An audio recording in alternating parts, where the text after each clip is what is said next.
Hey everyone, this is Relics, And I'm Nagatron. and we are watching Round 8 of the World Tanks Classic League Season 1 on Ensk with the 187 Lethal Interjection crew against Right to Rule. So let's get it going. Alright, starting out here with the Lethal Interjection crew.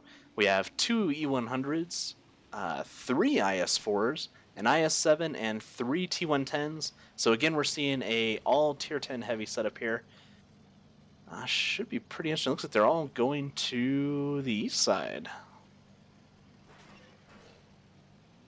Right to Rule has an E100, four IS7s, two T110s, an Object 704, a GW Tiger, and two Tetrarchs.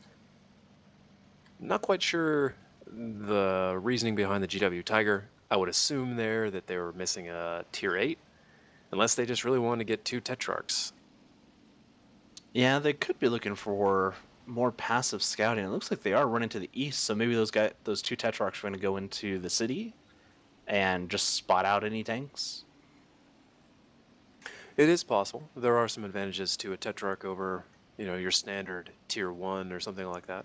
I personally just would pretty much do anything I can to avoid the GW Tiger, as it's the artillery I hate more than any other one I've ever played.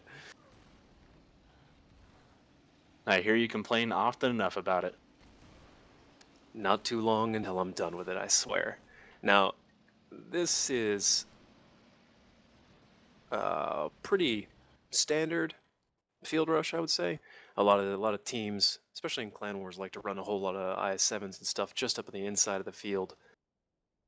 Looks like Interjection Crew is thinking something similar, although they're utilizing the inside line right now to flank them.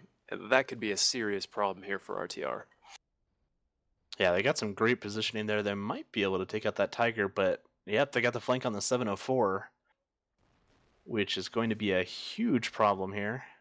Ooh, and a fantastic shot from that E100. Hit the 704 between a little segment of broken wall there.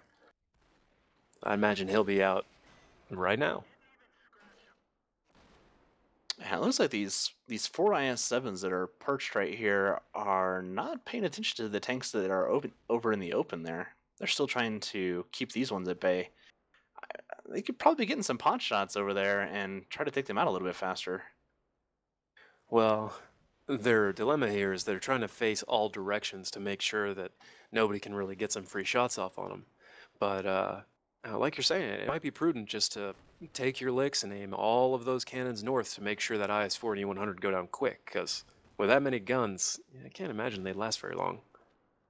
Yeah, and really you only need the two tanks to watch those two corners and make sure nothing comes around, get some tracks.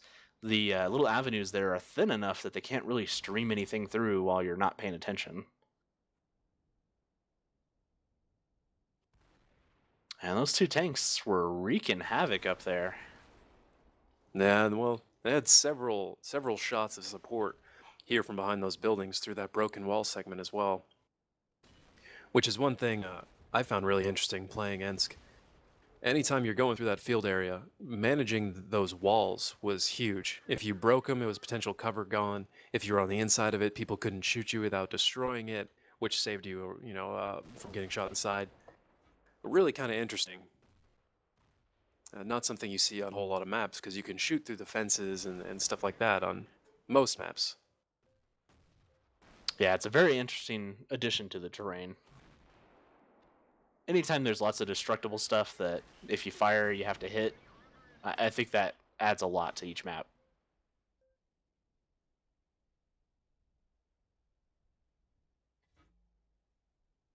We're starting to wrap around here. I think this IS-7 here is maybe disconnected. He's not fired on this IS-4 at all, and he doesn't seem to really be aiming. He didn't move when he just shot there, so I think you're probably right on that one. Now here comes that northern crew that wrapped around through the city and into Cap.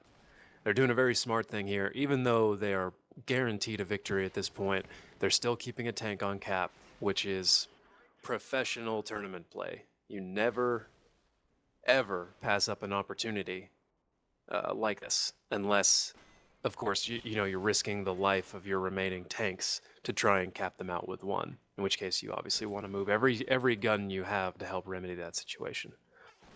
Exactly. All right, well, great fight, guys. Grats to the 187 Lethal Interjection crew.